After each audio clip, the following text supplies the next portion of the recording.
Tu cherches des livres pour enrichir ton année? Alors reste avec moi parce que je vais te parler des 5 livres qui m'ont marqué ces derniers mois. Et tu vas voir, il y en a pour tous les goûts.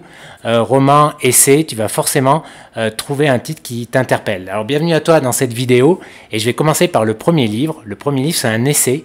Il a un titre vraiment bien choisi, je trouve, qui interpelle, je pense, tout le monde, en tout cas qui m'a interpellé. Pourquoi? Parce que ce titre est en relation avec le sens de la vie. Tu sais, cette question qu'on se pose tous, qu'on s'est tous, en tout cas, posée à un moment de notre vie. Et ce livre, c'est Pourquoi il est impossible de rater sa vie, de Mark Wilensky. Donc tu vois, c'est un titre très bien choisi.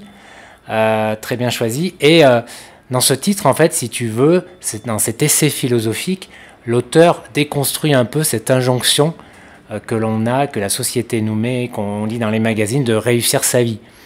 Tu vois, d'être heureux, de ne pas avoir d'échecs, etc. Pourquoi? Parce que ça nous met une pression impossible. Et en fait, pour lui, en fait, c'est un petit peu le message du livre. Bah, prends-toi pas la tête avec ça, parce que quels que soient tes échecs, etc., tu vas réussir ta vie. Tu vois. Donc c'est impossible de rater sa vie. Et j'ai beaucoup aimé ce livre, assez rafraîchissant, voilà, qui permet un petit peu de prendre du recul, tu vois, sur ça. Et moi, ça m'a beaucoup appelé cette citation de Sartre, alors que c'est un peu le contraire, mais Sartre disait, de toute manière, toute vie est une vie ratée, tu vois, dans le sens, enfin, moi je l'interprète en tout cas comme ça, ce titre, enfin, cette citation, c'est que, en fait, la vie c'est tellement complexe, que c'est impossible de tout réussir dans tous les domaines, tu vois.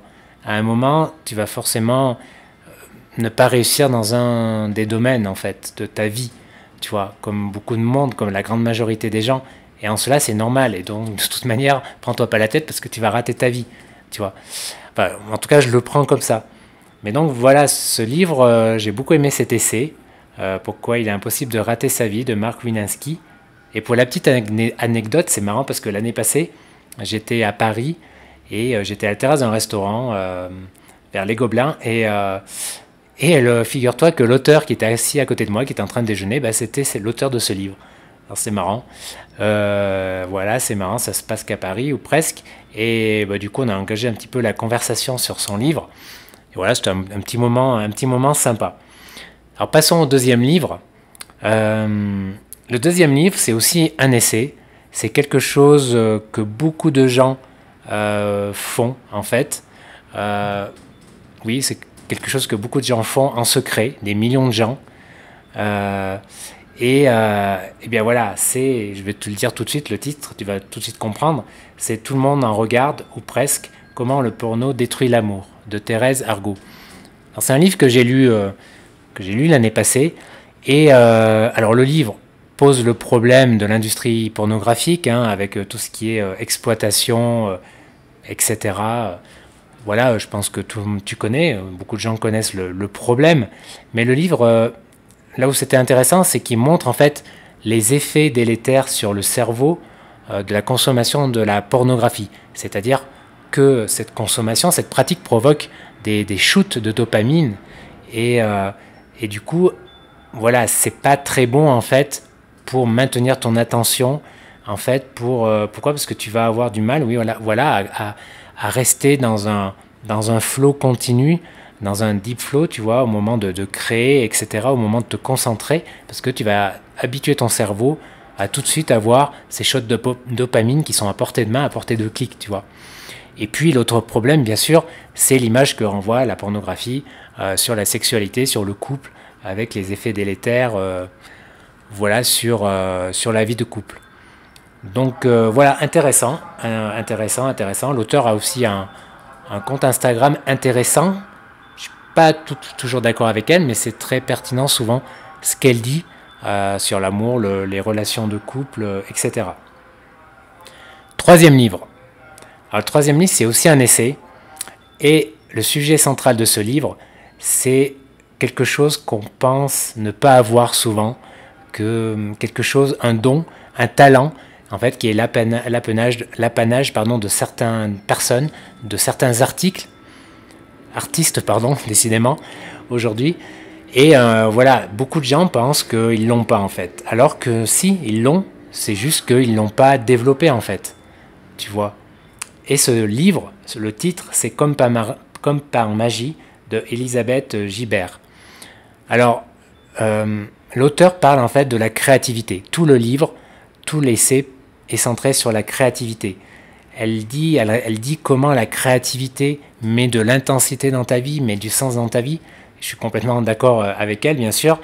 Et puis, elle dit surtout qu'en fait, tout le monde peut développer sa créativité. C'est un muscle, en fait. Tu vois, seulement, on ne le fait pas. On n'en a pas conscience, on n'a pas les bonnes pratiques, les bons outils. Et donc, dans ce livre, elle démontre ça et elle donne des pistes un petit peu pour développer ce muscle, cette créativité. Et je suis d'accord avec elle. Je pense qu'en effet, tout le monde peut développer sa créativité. C'est juste qu'on a une idée, on pense à tort ou à raison, enfin souvent à tort en fait, qu'on n'est pas créatif, c'est pas nous. Mais si en fait, on l'est. On a tous quelque chose de créatif. Alors oui, pour certains, c'est plus visible, c'est un don. Enfin, non, pas forcément un don, parce qu'il y a toujours du travail. Mais disons que c'est plus apparent, c'est plus facile. Mais tout le monde, avec du travail, peut développer sa créativité. Voilà, un ouvrage que j'ai trouvé super intéressant, en tout cas. Ensuite, le quatrième livre. Alors, le quatrième livre, c'est aussi un essai. Et c'est un essai dont l'auteur, alors l'auteur c'est un philosophe, c'est un de mes philosophes contemporains préférés. J'ai lu beaucoup de ses livres, j'adore le regarder sur YouTube notamment, il fait pas mal d'entretiens, d'interviews, etc., sur des podcasts, etc. Et, ce philosophe, oui, j'aime beaucoup, il a une approche assez à la fois réaliste et positive de la vie, ce qu'il appelle, je crois, le gay pessimiste ou quelque chose comme ça. En fait, pour lui, voilà, c'est important d'être le plus réaliste, d'avoir une vision la plus réaliste possible de la vie, mais on peut l'avoir sans tomber dans la dépression ou être triste ou avoir une vision, tu vois.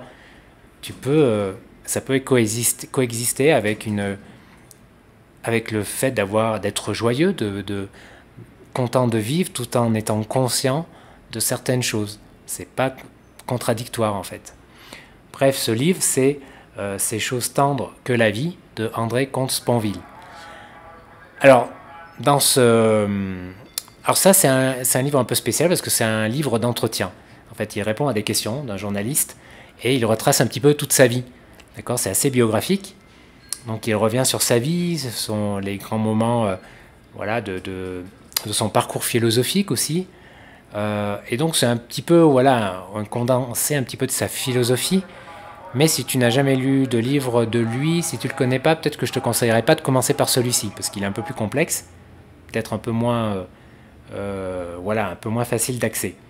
Donc, mais bon, j'ai beaucoup aimé ce livre en tout cas. Plein de réflexions et de passages intéressants.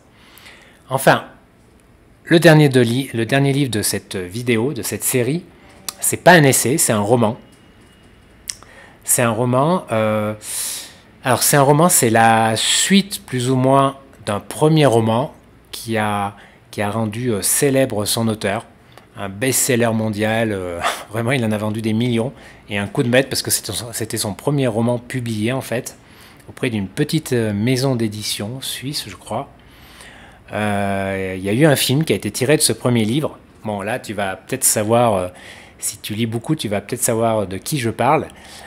Et moi, j'avais lu ce premier livre, en fait, ce best-seller, là, dont je te parle, pendant le confinement. Et franchement, je pense que je l'ai lu en 2 jours, quoi. Et celui-ci, je l'ai lu aussi très vite. Alors, ce roman, c'est L'affaire Alaska Sanders de Joël Dickers. Voilà, Joël Dickers qui est devenu qui a vendu beaucoup de livres, qui a publié depuis plusieurs romans, voilà, qui est devenu célèbre. Et ce roman, l'affaire Alaska Sanders, eh bien, on a le même protagoniste que Marcus en fait, le protagoniste donc du premier livre qui s'appelait La vérité sur l'affaire Kébert. Et Marcus, qui est toujours écrivain, eh bien, il est toujours dans ce petit coin sur la côte atlantique américaine, et on retrouve un cadavre, le cadavre d'une jeune fille, sur la plage. Et c'est à partir de là, voilà, que commence le roman, l'affaire, en fait, l'enquête. Et voilà, c'est un vrai page turner, hein, comme on dit, comme le premier, comme le premier. Moi, j'ai préféré le premier qui était encore plus riche, et j'avais beaucoup aimé dans le premier, en fait, parce que là, voilà, le métier d'écrivain était vraiment, faisait vraiment partie, était vraiment une des thématiques, en fait, de ce premier roman. Il y avait beaucoup de réflexions intéressantes, de citations sur le métier d'écrivain, sur le fait d'écrire, tout simplement, en fait, ce qu'apporte écrire, en fait. Parce que Marcus est écrivain, et il venait voir son mentor qui était aussi écrivain, voilà. Donc il y avait, c'était une part importante du livre. Donc peut-être j'avais préféré ce premier livre, voilà. L'intrigue était peut-être encore plus... Bon, je ne sais pas si elle était encore plus, entre guillemets, machiavélique, mais en tout cas, ce roman, l'affaire Alaska Sanders, hein, je l'ai lu d'une traite aussi. Donc vraiment, si tu cherches un roman, là, réfléchis pas, tu prends ce roman et forcément, voilà, ça m'étonnerait. Enfin, dis-moi dans les commentaires si t'as pas aimé, mais franchement, ma main à couper que tu vas aimer, hein. C'est, non, c'est de la grande maîtrise, quoi. Au niveau, voilà, au niveau scénaristique, au niveau cliffhanger, rebondissement, etc. C'est vraiment super, ça c'est super bien. Bon, j'ai fait le tour, voilà, pour les 5 livres, voilà, que j'ai beaucoup aimé ces derniers mois. J'aimerais bien que tu me dises dans les commentaires, hein, si tu as aimé des livres, si tu me recommandes des livres de toutes sortes, essais, romans, etc. Voilà, pour venir compléter ma liste de lecture, ça serait cool. N'hésite pas, si tu as lu un de ces livres, pour me dire ce que tu en as pensé. Et puis, dans la description, tu trouveras le lien pour t'inscrire à ma lettre Kairos, que tu reçois 2 fois par semaine, avec du contenu exclusif et inspirant et intéressant, j'espère. Et puis tu recevras aussi un extrait de mon livre, Libre d'être digital nomade, aux éditions Dialteno.